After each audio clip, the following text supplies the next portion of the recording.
All right, Kayla. Well, it's good to have you in my church Greater Cause studio. It's an honor to be here. We're not talking church today. We're going to be talking about national parks. And the goal that I wanted to do with all three of you as my daughters is I wanted to talk about the most bizarre, unique experiences, because you actually went on the first national park trip with me. Yes, back in 2009. 2009, we did kind of Southern California. And I'm wondering if anything on that trip will make your list, potentially. A couple, yeah. But how many did you come up with? So for you, I have 14 for you today. So 14. A couple of the California trip we'll see later on. All right. You want me to start out? Start it off. Let's get it rolling with your most memorable, bizarre, unique experiences. Let's see what you got. Sure. Ranger Randy. I believe a new character was born at Yellowstone when this happened. Please slow down on those bikes, kids. What's the matter? Haven't you guys ever seen a 3-foot ranger?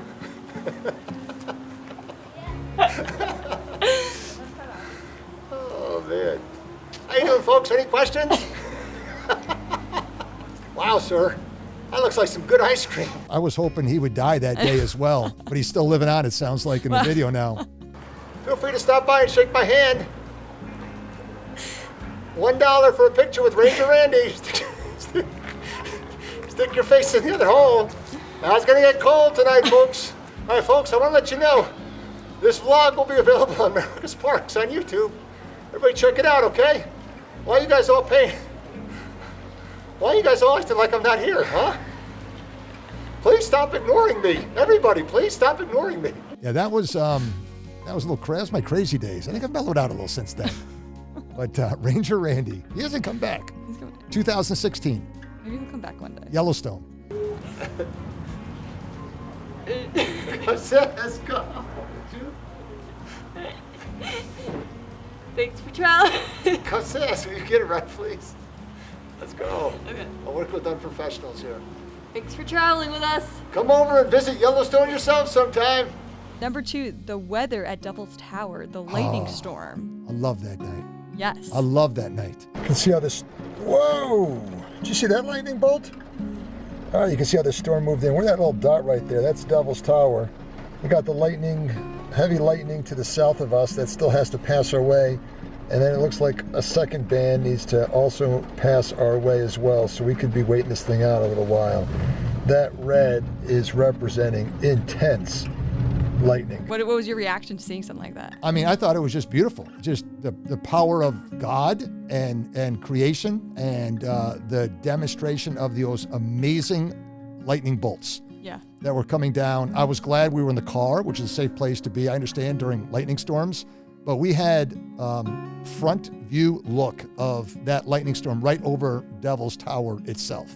Yeah. I thought that was beautiful. You weren't as impressed as I was, I don't think. I think I was just terrified out of my mind seeing that. Yeah. But like you said, awesome display of God's power. So once in a lifetime opportunity for sure. We got back, our tent was flooded. That was true as well. So But the storm was pretty impressive. It was worth it. It was worth to see. The lightning has let up a little bit, but now the rain is really coming down.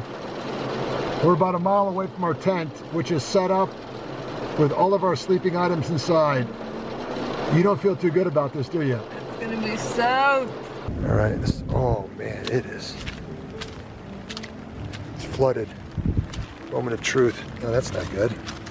Number 3, the suitcase at Rocky Mountain National Park, or the lack of suitcase, I should say, because we boarded our little, what do you call that? The shuttle. The shuttle, thank you. To go from the car rental place back to the airport. And then, lo and behold, halfway there, we realized. It's a big suitcase. Big square suitcase. That's the airport. Big square suitcase, black. That's the airport behind us. Thankfully, Kayla just remembered that we left one of our travel bags in the trunk of the rental car. There she is, right in the back there. I mean, better to leave it when you're leaving, I guess, but still, you want to go home with that luggage. Yes, so it all worked out. We got it. It always does. Remember to tip your drivers as well. We gave him a good tip. I think you wanted to give him too much, though, if I remember correctly. I think we need to give him a bigger tip. Oh, not that much. Number 4, the bazooka at FDR. You remember that display of military equipment they had there? FDR, National Historic Site up in New York, upstate New York, yeah. And I was like testing out the artillery they're like big toys. You're like, I gotta touch this stuff, you know? I think you were holding one of the big bazookas at one point, weren't you? Yeah, and I don't think it was officially loaded, but I felt pretty powerful with that thing on my shoulders. That was pretty awesome. Now, who do you want to take out, Kayla? How about that truck right there? Here we go. So that World War I truck, if you hit that, that's gone. Gone. At this distance. Done. Really? Man. Number 5, the wheelbarrow at El Morro. So, do you remember? Go ahead. You want to tell the story? You tell that story. I'll tell the story. So we're hiking down a path. We had just gone all uphill, and now we're just starting our descend. And a guy who was working so hard, he was sweating, was carrying up a huge wheelbarrow up the hill. And you, seeing his struggle, say, "Hey, let me help you out here." And he's like, I think he thought he was pulling your leg a little bit. He's like, "No, I got this." You're like, "No, I'm serious." Need a break? Want me to push it for you? Break up there. You sure? Want me to take a few yards for you? I'm serious. Yards? Yeah, I'm serious. Here. Sure. Yeah, take a break. Here, take a break. You glass me a bottle of water? You sure? Yeah. Let's do it, baby. Come on, Kayla. Let's help these guys Just out. up there behind him. You know? That's our break spot. We get to enjoy the parks. You guys call them work, you know? You gotta do some work as well. It's like, okay, like I'm not gonna say no to free labor. And you wheeled it up like almost sprinting, like 100 yards at least. Very steep uphill incline. There you go. All right. Thanks for your work, guys. Yep, thank you. Appreciate it. Thank you for your insurance. Woo. Yesterday. That might be my greatest national park workout I ever did for a span of like 10 minutes. Yeah, that was intense. And those guys were doing that all day. So a lot of respect for the more people that respect work for them there. than what I did. For sure. Yeah. Now that was a workout. Number 6, Rosie the Riveter interview. Oh, Meeting with the our ladies. special friends. So now, who's the real Rosie? We're all Rosies. We're all Rosies. We're all Rosies. But your name's not Rosie. No, my name is Marion Wynn. We're known as Rosies. Oh, you're known as, how many Rosies are there? We don't know. We don't know. What? That was a unique experience, and that was a memorable experience, wasn't it? Of course. Yeah, I learned so much from them and from the place. It was good times because we were accomplishing a lot. Yeah. It was bad times because our young men were being killed. Yeah. But just seeing them in person and hearing their passion about what they've done for the war, for the Army, and for America, it was inspirational. Well, thank you for your service to our country, and thank you for the time that you spent talking with us today. Thank you. Thank you. And let me tell you, Yes, ma'am. we not only helped ourselves, we helped our country. I sure did. That's right. That was very special, and I respected those ladies so much. We appreciate you talking with Thank us. you, young man. Yes. Thank you. Yeah, thank you very much. Thanks. Yeah, my dad. Dad, my gosh, she looks too young. Oh, God bless you. I thought you God were in bless the you. lobby. So we're going to keep talking here. She's going to keep saying those nice things about me. This interview's not done yet. So number 7, do you remember the Yellowstone camera tripod fall? Oh, yeah. That's a videographer's worst nightmare. That you set up your tripod and the wind catches it and smack right on the front of the lens. Yep. Well, do you know how many walk-by shots we've done before? Those are done by us. Those are not. We don't have a separate cameraman with us there, and always been good. But I think was the wind going really hard that time, and it just, you said, tipped over right on the lens. Went right. It fell face forward.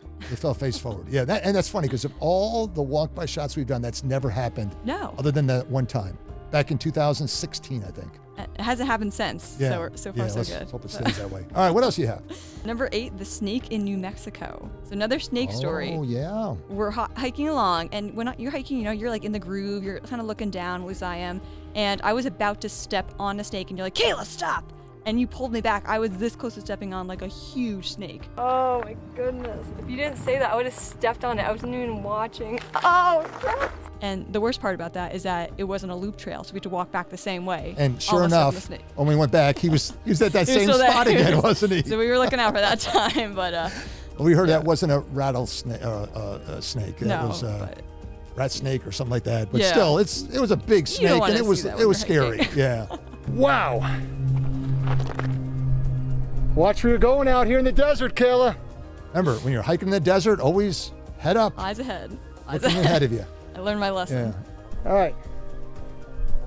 Let's keep going. Let's go.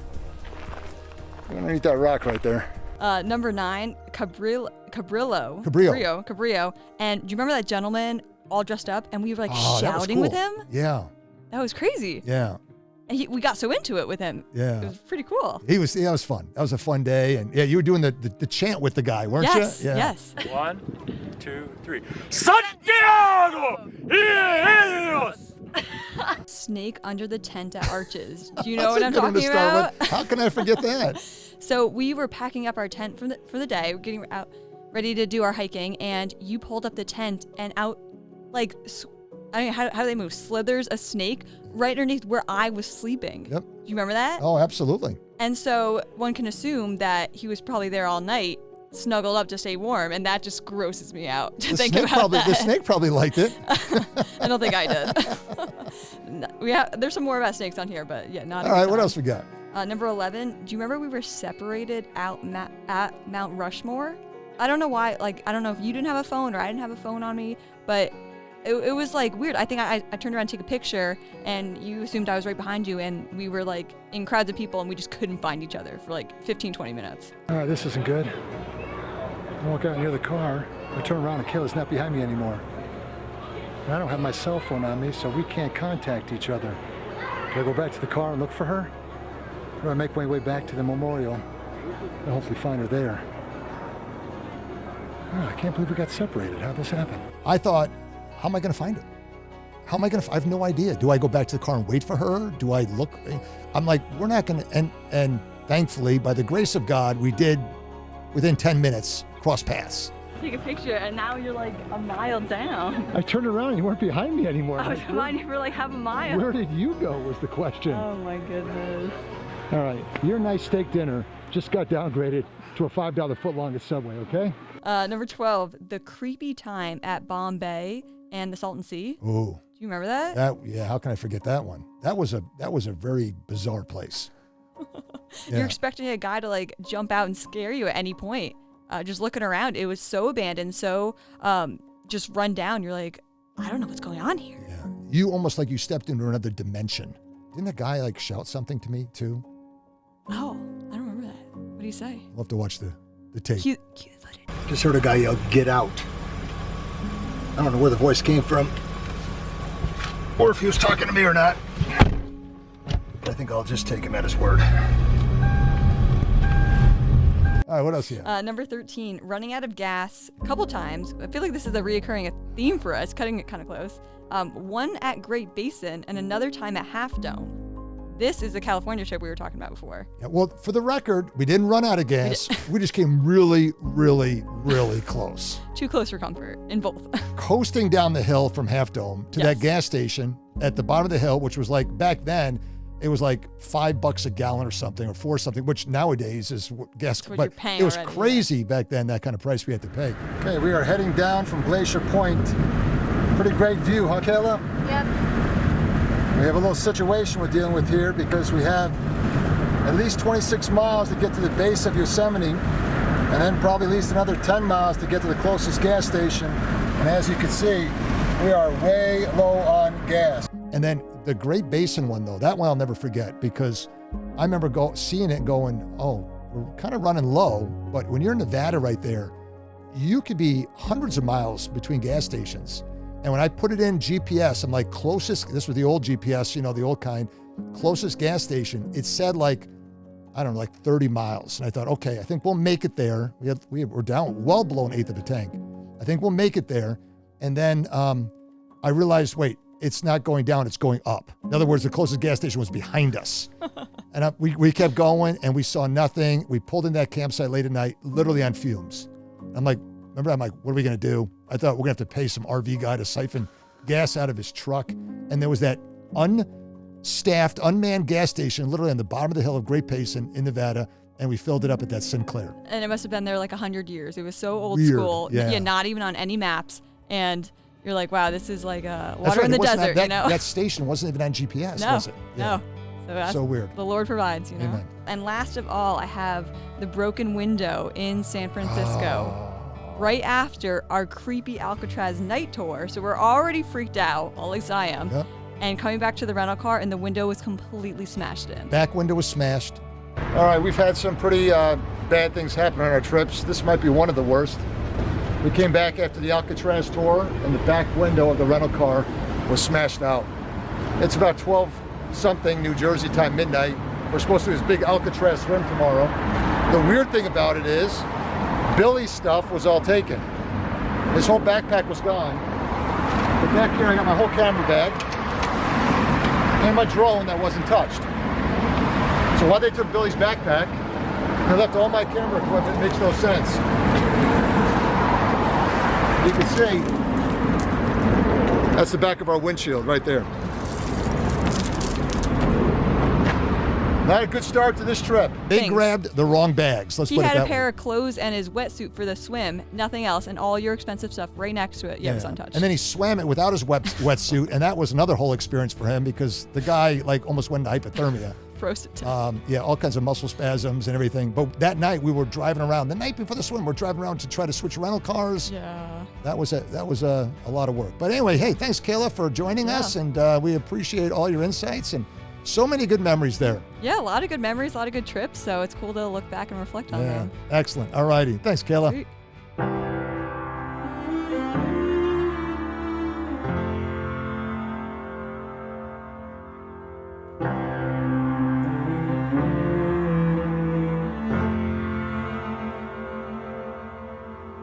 Close your eyes and let down your defenses.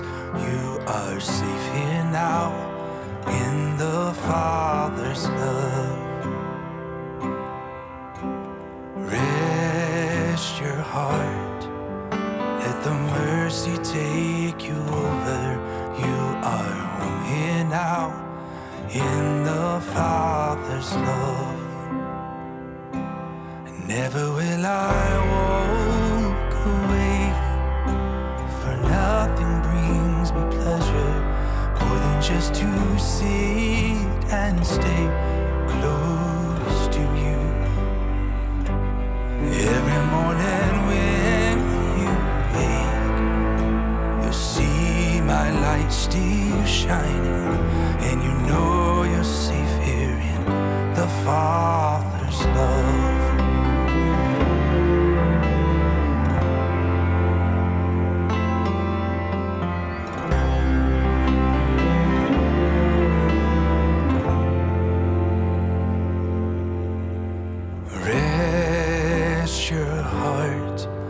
Let the mercy take you over. You are home here now in the Father's love. Never will I walk away, for nothing brings me pleasure more than just to sit and stay close